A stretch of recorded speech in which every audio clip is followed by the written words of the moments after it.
An exciting weekend here for WCS Winter. We've gone through a lot of different matches, but we finally have one last series to close things out. Only one of these players is going to be able to walk away from this last match with a victory. My name is Fear Dragon. I'm joined here by Nathanius, and we are going into a Protoss versus Terran, Astrea versus Time. Nice.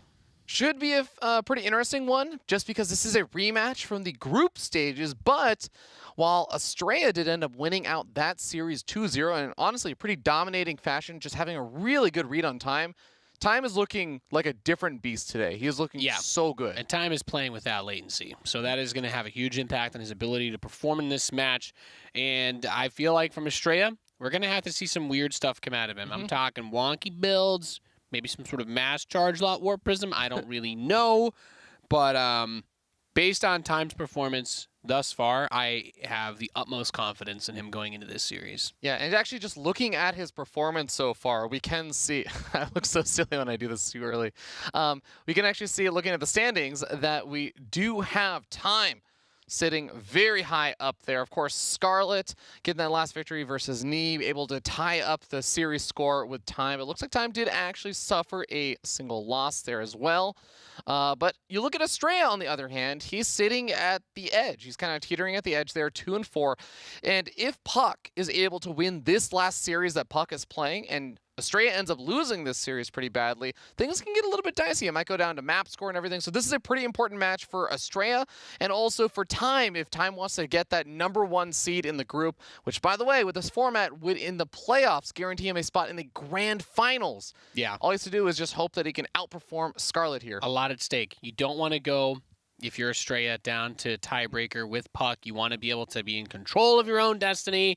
And I heard the tiebreaker this time is actually, they just get one of those like slicked up cardboard boxes on the floor. You just got to break dance, and that's it. And it's just an anonymous panel of judges determine who moves on. And that's pretty tough. I don't know what I wouldn't want to be put in that situation. Yeah. That's not even StarCraft. Live on broadcasts? Yeah, that's not even That's not even the game, you know? Like. I'm sorry, I'm just messing with you. No, it's okay. I'm glad that you could break it down for us. But, ladies and gentlemen, that does mean that as we take a look, there are some other matches that are happening that are also going to be pretty important. Keeping an eye out, for example, on that Puck match is going to be super important to see where that weighs in on this one. You can actually find that Puck match over on Zombie Group's channel, where it's going to be Neeb versus Puck, two arch nemesis from the past, from years yonder. And there's no reason for Neeb to pull any punches there either, because he wants to get out in first place from this group. Yep. And of course, the other matches you can also find over on twitch.tv/Wardy and twitch.tv/BaseTradeTV. I know I was catching a little bit of Rifkin casting Astrea versus Masa to get a little bit of a preview of this Protoss versus Terran. What did you see? Masa ended up beating out Astrea there in a 2-0. It did get kind of close. Astrea wasn't really playing the style that I was expecting, because I know that Astrea has revamped a lot of his play styles in the past, like, couple of weeks, if not like a month or two. So we'll talk a bit more about that as we jump into the game, introduce the players, and get all that good stuff set up. But we're moving into Cyber Forest for game #1. Nice. This best of 3. We're going to be starting down here, the bottom right-hand corner of the map. Top of the red, Terran player from China. He is Time. Teammate of Scarlet. Wish we had a sound effect of like a grandfather clock or something when we zoomed in on his. I mean, we could just make the sound center. Yeah, I'm gonna bring it in on a soundboard. I'm just gonna get a soundboard on my phone to bring in for these segments. They can't stop me. You can't stop me. In the top left, the blue Protoss player. He is Astrea. From Team Alpha X, it's Max Angel. Max Angel, he's a hero. Gonna take pollution down to 0. What? Captain Planet? No? Oh, no. Goodness. I don't know. It's the first theme song. He's a cool hero. Captain Planet was pretty cool. He's like a Max Payne anti-hero. That's what I get when I think about Max Angel, okay? I don't know what the Max Payne theme song sounds like, though. I don't know. Exactly. Yeah. So, to talk a little bit about Astrea and his playstyle and stuff. So I know, first of all, it's kind of like Astrea's been going through an interesting time the past couple of weeks because he's a senior. He just graduated, and he has a lot more time on his hands to try and do stuff, as I know that he kind of had a little bit of senioritis. He wasn't. You don't have to worry about him being like, oh, he wasn't really able to play StarCraft. He was focused on finals and stuff. No, he had senioritis. He wasn't really studying at all. So he's been focused on StarCraft. He's been trying to get a lot better, and he actually has, over the past month or so, been trying to revamp a lot of his play styles in the different matchups. So he's been going through some kind of like trial and error there. He showcased a little bit of it earlier on in the group stages as well, and that was actually some of the games he beat time with. This was a really cool, very low gas style that he was going for. Lots of charge lots, super fast expansions, like a fast third, fast fourth base was one of the most notable things. And I want to see if he's going to do that, because I was looking at least the game number 2 of Massa versus Astrea, and he wasn't going for that kind of stuff. He was going for like a much more normal-ish looking style versus Massa. I say normal-ish because Massa proxied Reapered him, so... Yeah. I'm just going to say it. This bit of an unorthodox opening from Astrea. Going for the Cyber Core before the Nexus into 2 sentries. So hallucinations will be aplenty. And in a weird scenario where you need to force field this ramp, 2 sentries are what you would need to do that. But obviously, the scouting is going to be the most important thing here.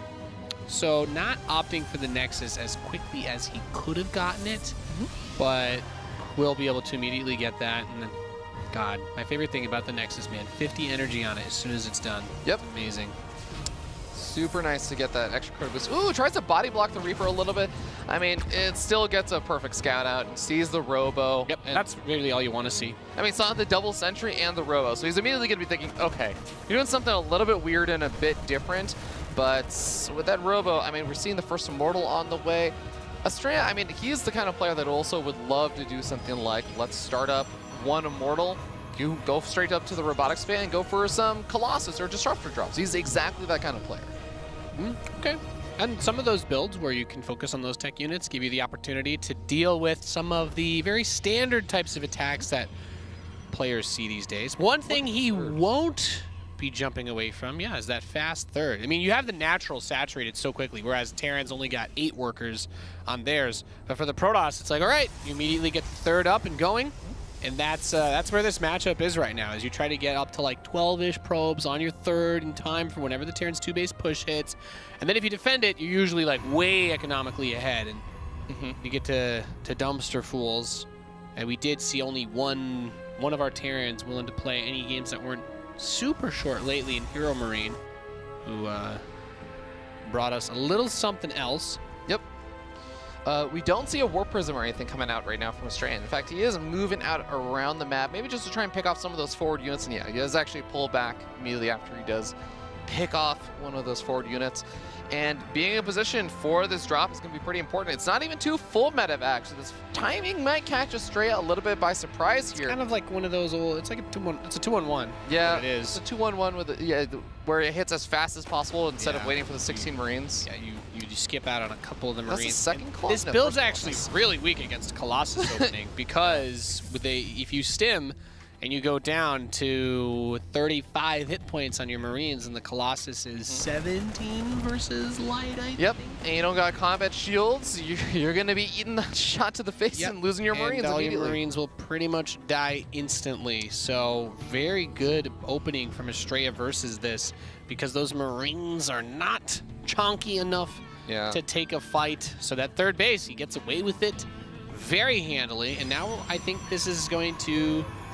The big thing that's going to happen next is the tanks, right? And then you try to make the big push with the tanks. But he's taking extra gas geysers in the natural. So it looks like he's not thinking about making a push anytime soon. He's going to take a third command center. Okay. Yeah. On location.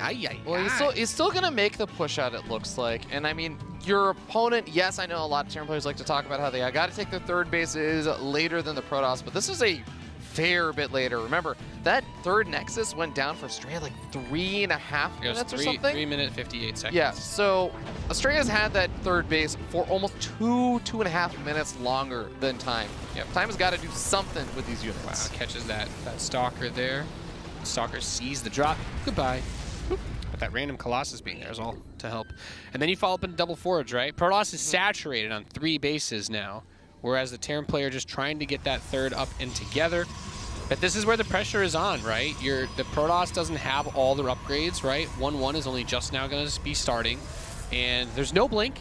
No There's no blink, charge. So it's really all about the Colossus. Oh boy, that is a scary looking drop. Now, And this could be a game-winning move for him. There's an observer, I think. Oh no, there's a stalker on the north side. It's barely gonna miss. He's threading the needle. He's threading the needle. This is the only path he could have taken. Doesn't know about the. Does he know about the pilot? No, he doesn't know about the pilot. It's not gonna matter. Whoop, whoop. Okay, Astrea needs to recall. Astrea just hallucinated a bunch of probes to try and look for where the army was. He sends them out. There's the recall. Ooh, okay, so he's not going to lose too much. Pilot? Might lose the robo. Keep in mind, there's no blink, so there's not really any ability to chase here. Those two Marauders run up front to shoot the Colossus, which actually also just buys a lot of time in general. The Marines are really well spread out, getting a couple probe kills. Yeah. This is what time needed. He's doing a lot of damage over here. The Colossus can soften up these Marines after they stimmed, but it will not one-shot them anymore because Combat Shields is finished up. So time, I mean, just killing off the robotic facility is really, really nice. It's good that Astrea has already gotten us 3 Colossus, though, because 3 Colossus is usually that magic number you want to be at as a Protoss player. You at least get out 3, and then you can go for some tech switches. Yeah. So 1-1 is about to finish for Astrea, though. And this is going to lead into one of the other things, right, is time.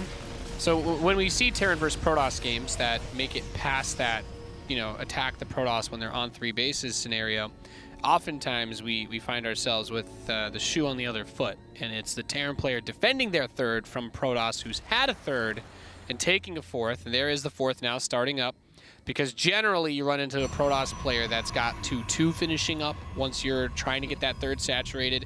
So time has his 3rd. He's got the worker lead now as well. Everything is going about as well as you could hope for. He didn't lose everything that he moved out with, but he could have, okay, I was going to say his 3rd was definitely in danger if Astrea pushed him there because most of his army is floating right now. Well, remember that the robotic facility got sniped off, so there is an awkwardness right now to Astrea trying to go for a push because he won't have a warp prism right now. So getting the faster reinforcements and stuff will hurt. Oh my god, you can put the Liberators. I don't think there's energy for a recall there even. So the Liberators go on the ramp and I don't know what Astrea is supposed to do. There's going to be energy in about 5 or 6 seconds. His Zealot's counterattack is actually doing quite a bit, but is it going to do as much as time just did? Sniping off not only the Nexus, but also potentially going to be able to get on top of the gateways. He's fighting this hit the gates, for a really long time. Force him into the libs, force him into the libs. I mean, the Colossus are just saying he's barely out of range. That's a good whole position. Really, really poor control from time there. I understand workers. He's got stuff going on the other side of the map, but he lost way too much of the bio, and now this army even just walks into Liberators, which... Okay, well, you know what? I had really good feeling about Time's position before this, but now I think he is super dead. I am convinced that he was busy trying to deal with the Zealot counterattack. That like was the reinforcements. even upgrades now. Yeah. Now it's 2-2. He could have got the forges. They were everything was there. He could have gotten the robotics bay. He could have gotten the extra forges. He could have gotten like a bunch more of the gateways and stuff. But yeah, he was just distracted by the entire Zealot force swarming into his natural and his 3rd base, but he still lost 21 workers in the midst of all of that. And Astrea has a 4th base completed and still has a standing army. He just killed a lot of Time's army. Time needs to hold on over here, and it's going to be a tough hold. It's really not going to be an easy one. Blink is ready now, and here we go. There's no Liberators. Takes the first poke. I think all he really needs is, just get another round of Zealots over there, if he can, as he's added a few to the army composition. He's also waiting for the Warp Prism, I think, which is making its way across the map now. And I think as soon as he gets that Warp Prism, he might go. And remember, this is actually giving Time more time to try and get up more Vikings. He's got 3 on the way. He's trying to get Vikings, trying to get Ghosts. He lost a lot. This army is very weak. There's really not a lot of meat behind it. Do you think Astrea even needs to commit right now? Like, I'm actually totally okay with him pulling back. No, I mean, he gets to, what he's done is look at the way that his units are spread out. He can kind of see everywhere that Time could go. With the observers, okay, he's got this random Zealot here, so now he knows the army's leaving. What he's doing is forcing him into an attack. Like, if you're Protoss right now, like, armories and extra upgrades for Terran are so expensive. Warp Prism going into the natural right now, and of course Astrea sees the SCVs being pulled, and he is going to warp in or drop off a couple of Zealots over there. Goes into the main base, warps in a bunch more Zealots, and this puts Time in the most all-in position possible. Sniping off another Viking. A disruptor shot is going to obliterate most of the bio. There's some SCVs left over, but don't let this deceive you guys. Astrea has such a good army composition against this now. Yeah, but there's just not enough. There's just not enough actual units to even try and fight. This isn't even going to be close. I mean, the most perfect EMPs in the world can go off, and it's not going to matter. Astrea goes up 1-0. GG, well played. And, dude, Time had a perfect opportunity to kill everything in the main base with those Liberators. Yep. I understand that there's, like, some logic where you're like, well, if I fight in the Liberation Zone, he can't get me with Zealots. But that wasn't Astrea's army composition. No. He had Stalker Colossus and 3 or 4 Colossi are just shooting at all these Marauders. And he's like, yeah, well, you can't get on my army. He's like, I don't care. My 2 Forges are up there. 2-2's about to finish. Please sit here and die. Even if you're going to fight it, literally just fighting it like 2 range further back, and the Colossus can't attack those units from or outside the range of the Liberator. So yeah, it was a huge problem. That was a sick throw is what it was. Time had it. I do want to say, like, the counterattack was really hard to deal with, but all he had to do was use the Liberation Zones, clear out the main. He could have denied 1 to 2-2. I'm with you. I want to say I agree. It was a throw, but I do think it was Astrea's hand that forced that throw. Like, the Zealot run by is why I really think that Time was just floundering there. He was trying to deal with that, and he just wasn't watching his army for that. Yeah. Oh, that's frustrating. Yeah. Got to keep the rally. Got to keep the fan, rally so at really home. Happy. Well, it's just a painful game to watch. It was. It's just like you have everything going. If he rallies his units to like the natural front or something, like how did the Zealots get on top of the tanks and everything else? There's only like 6 or 7 charged Zealots, and he's on even upgrades. He had his 1-1 when that happened. So for everything to collapse so hard and also to throw away his whole entire army was just, that was very, very difficult to watch. Yeah. Like, if I'm a Terran player and I get a chance to kill the 2 Forges that are like almost done with 2-2, which is probably like the hardest tipping point to stop in the matchup, get the Forges. Yeah, he scanned the main before he went in. He should have known. That's an easy one. I'm being overly critical, but no, I get I emotionally invested myself in that game, and now I am angry. No. It feels good to see a Terran player, for example, doing really well in that game, and then it's painful to see it kind of slip through their fingers because of a mistake the Time definitely made there. So we get ready to move to game number 2. Astrea leading up 1-0. Remember that this is getting really close here for Astrea. If Puck ends up winning his last series 2-0, which, let me put this into context. He's facing off versus Neeb, so I'm not going to paint this like this is a super easy or likely thing right now. Neeb is really good at StarCraft. But if Puck does manage to do that, technically Astrea, if he loses this series, he'd be tied up with Puck. Well, if it becomes difficult. And if it goes to map score, then this is already going well for Astrea. Yeah.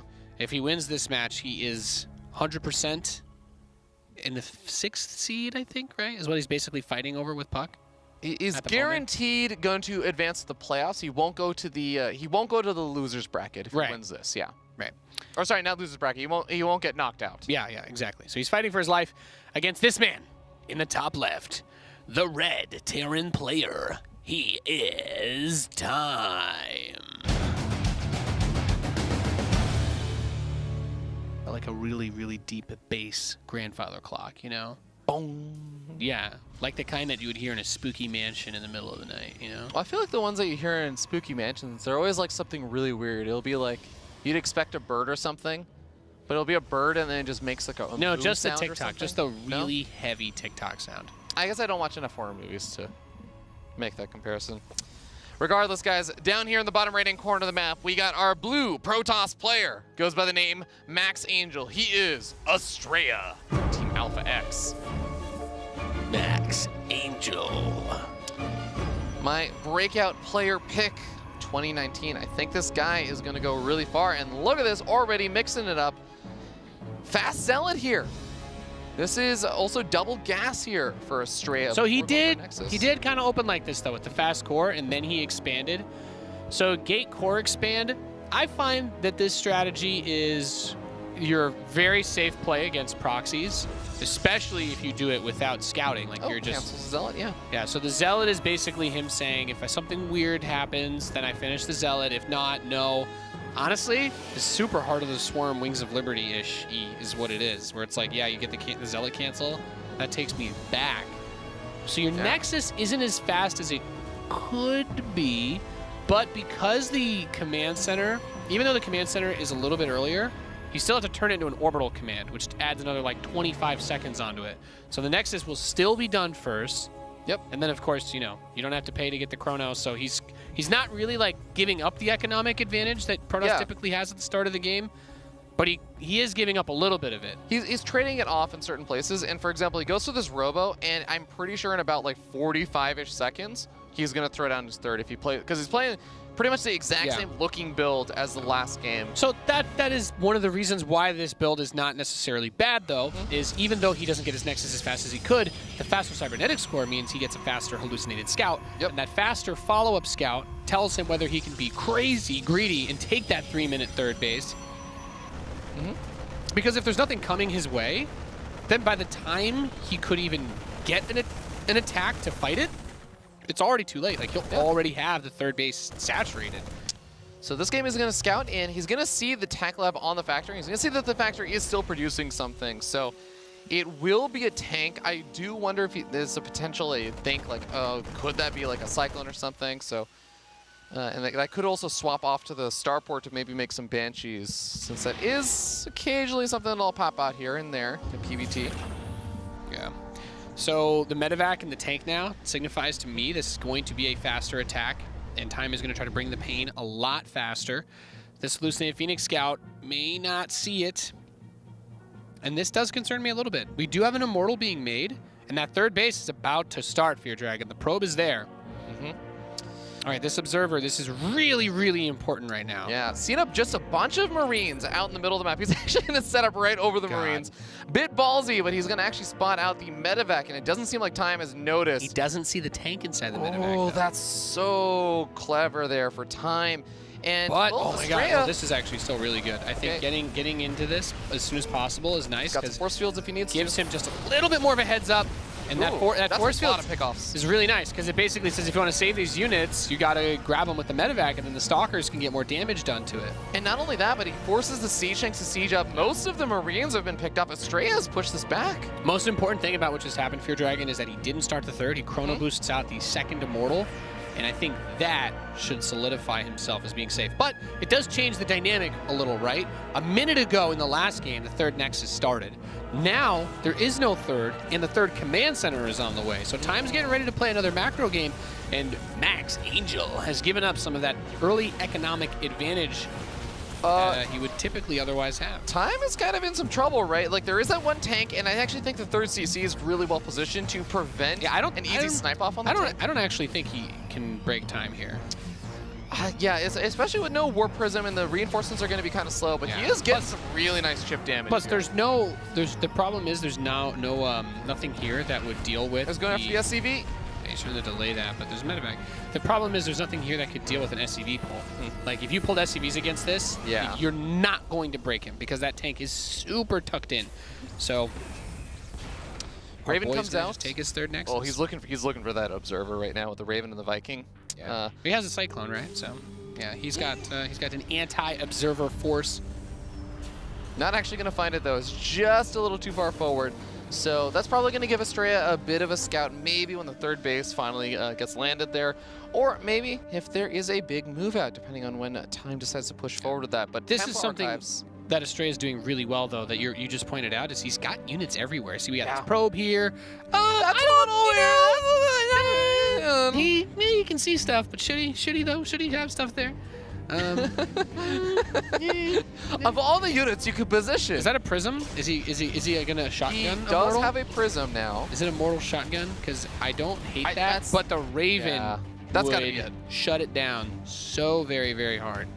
Yeah, and that's such a dangerous game you play, right? Because if the Warp Prism gets Interference Matrix while the Immortals are out, you can't pick them up anymore, and suddenly those Immortals, they might just instantly die. Those are expensive investments. Yeah. I was going to say what was more terrifying to me was the idea that the Cyclone or something locks onto the Prism with the Immortals in it, and then they cannot unload because of the Interference Matrix. But Ravens are really good, and Ravens are, I'm going to say it, Fear Dragon, and unless something really big changes, Ravens are the future of this matchup.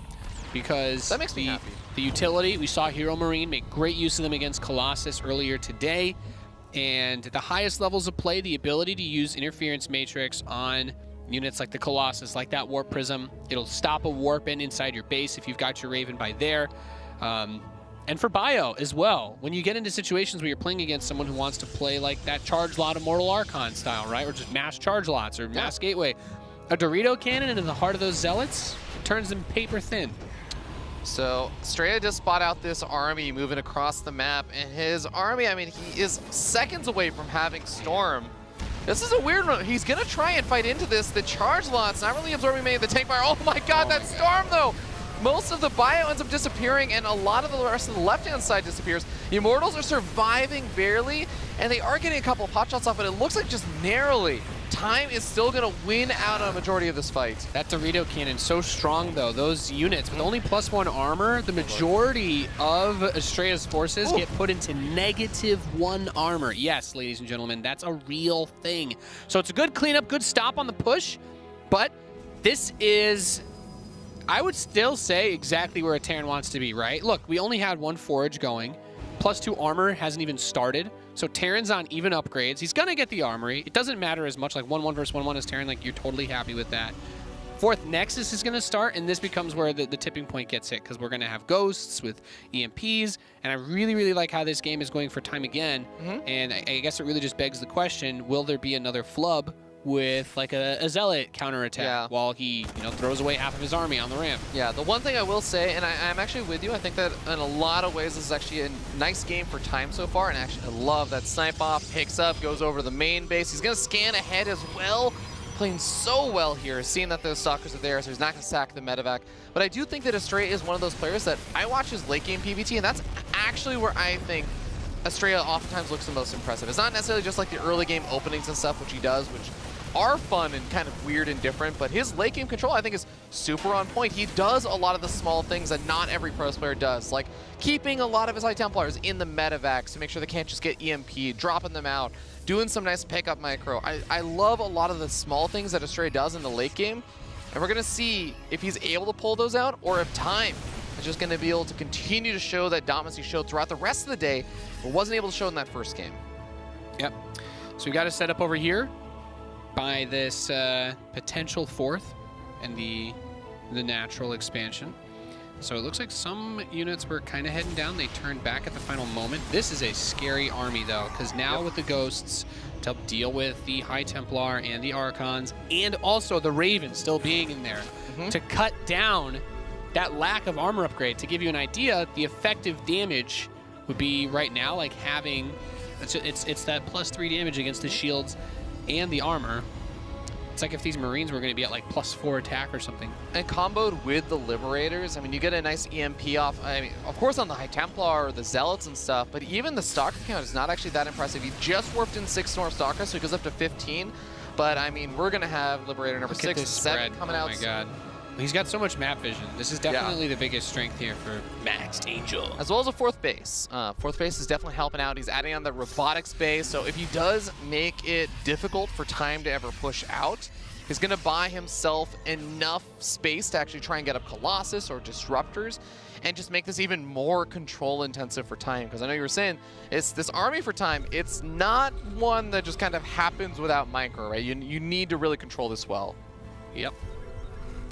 Things get dicey. Well, +2 weapons finishes up there for Astrea. So he takes a minor upgrade lead and starts up 3-2. A bit behind on those armor upgrades, but those weapon upgrades going to be helpful with 2 more Wait, is that 3 Robos then? He's going to have 3 Robo for Colossus or Disruptor production? Disruptors. Okay.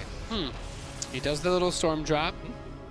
Takes a hit, but ooh, sniping off these Liberators. That's nice. Yeah, getting rid of these Liberators is really important. Definitely the strongest part of the army outside of the ghosts. EMPs. Ooh, gets 3 or 2 of the High Templars there and softens up some of the Immortals. Warp Prism gets taken out with a High Templar inside of it. Yeah, that was really, really big. So there's still a handful of storms available, but nowhere near as many as before. And I think, yeah, time is... He is weighing his options for this next push to try and maybe close it out here. Disruptor is coming forward. It's walking through a Liberator zone. He's going to start taking some damage. He flanks forward, snipes it off. Ooh, Disruptor gets a big hit. The Liberator's not sieged up right now. The anti-armor missile going to force Astrea back. Some storms coming out. He snipes off the Raven. That's a really nice pick off as well. Really bold blinks here to grab those Liberators. And we're seeing that 2-2 is now finished up here for time. He has a minor upgrade advantage. Storm's coming out. Those Stalkers start to die at the front. He didn't get the Liberator. It's at like 1 health. The Zealots are all stuck in the back. Another Disruptor shot's going to come out. No, gets right into the meat of a bunch of bio. Gets rid of at least one of the ghosts there, too. Look at how many Zealots there are, though. And this army, the Bioforce, it's going to be able to kite. Yeah, but he only has +1 armor versus +2 attack bio. The Zealots are nowhere near as tanky as they're supposed to be in this situation. +2 armor is seconds away from finishing. And there we end up seeing 987 soon to be finished up.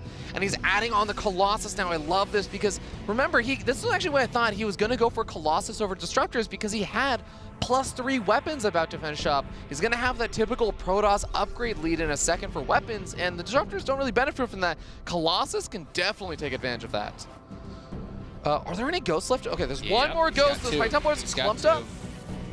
Okay, I think he got an EMP off, but remember, an EMP doesn't drain all of the energy. It drains 100 energy, so some of these High Templars still have a storm available. Yep. It's a really, really tense moment. Getting those Colossi out is going to be big. There's a run by on the top side for a couple of Zealots going to run in. There's no Planetary Fortress or anything over there, so this is going to be able to do some damage. Flashing back already to the last game where the Zealot run-bys are really what pulled time apart. Yep, and this is just really annoying, right? He's delaying a command center from being worked on. Gets possibly this sensor tower, which is also really important. Yeah. Sensor towers ain't cheap. And another Zealot run-by. This one runs into a Planetary Fortress, so it's not going to do nearly as much, but Sensor Tower does go down. We see another one get started up over here, but time pulled all the way back, and I don't think it was just because. I think it was partially because of how scary the army for Astrea was. Trying to force in on this Planetary Fortress. Going to be able to knock it down. And gets out of there. Only really trades out some Zealots. That's it. That was 12 such a good trade. SCVs and the Planetary. Not bad.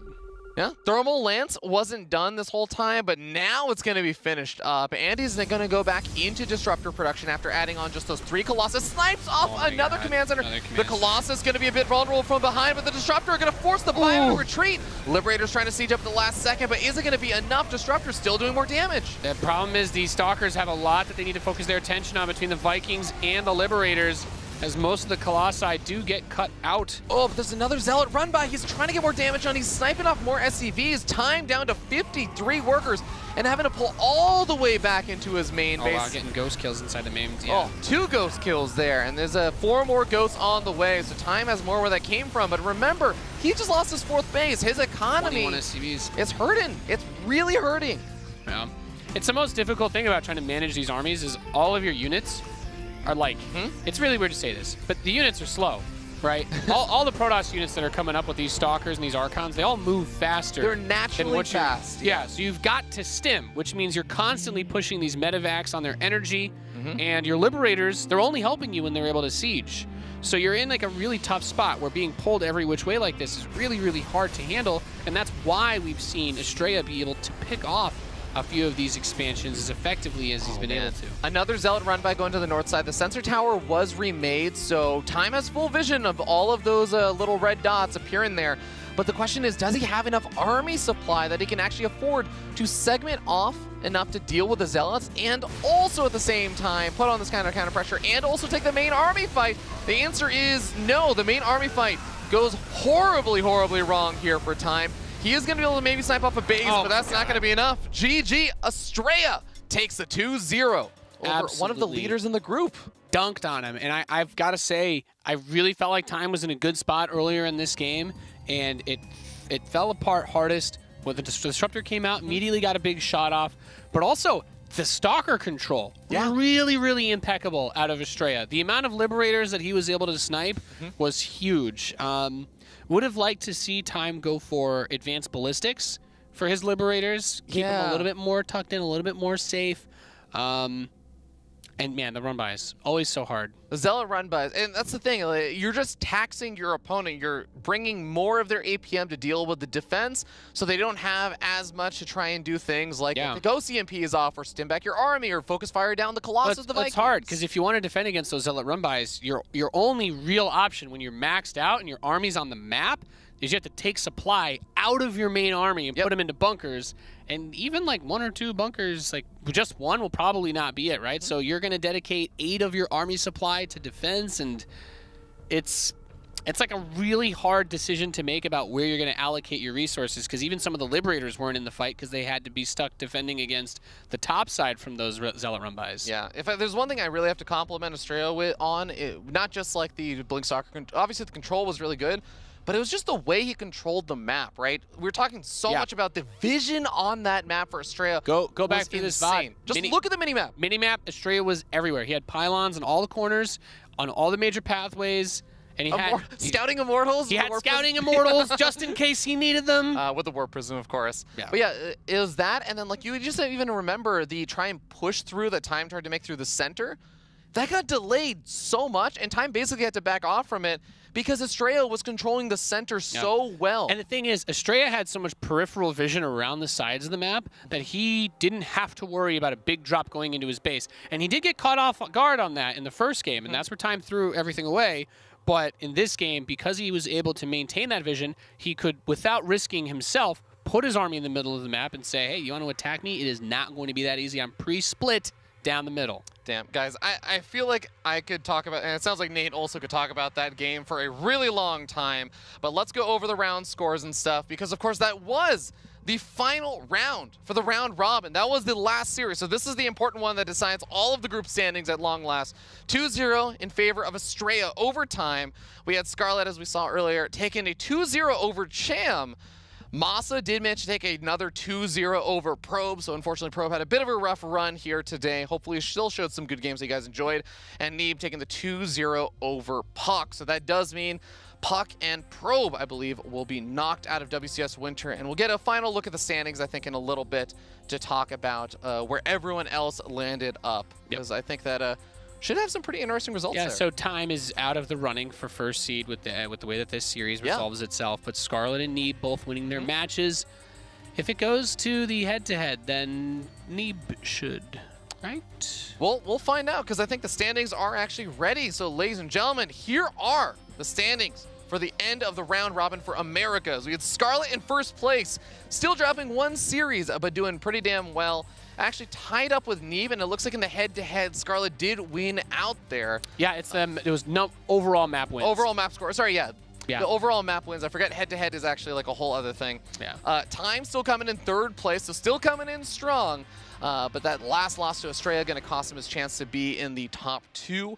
Masa coming in fourth place, followed by Cham, who came in with a 3-4 map score. And actually looks like he had a higher map score than Astrea, so he ends up beating out Astrea just a little bit, but to be entirely honest, 5th and 6th place, you're going to end up in the same place in the playoff bracket. They have to play each other. There's no difference between 5th and 6th place, really. So Cham and Astrea both going to have to play against each other, and I think that does give us a good read on what the playoff bracket is going to look like. It's going to be Cham versus Astrea, winner versus Masa, winner versus Time, winner versus Neeb, and then winner in the grand finals versus Scarlet. And guess what?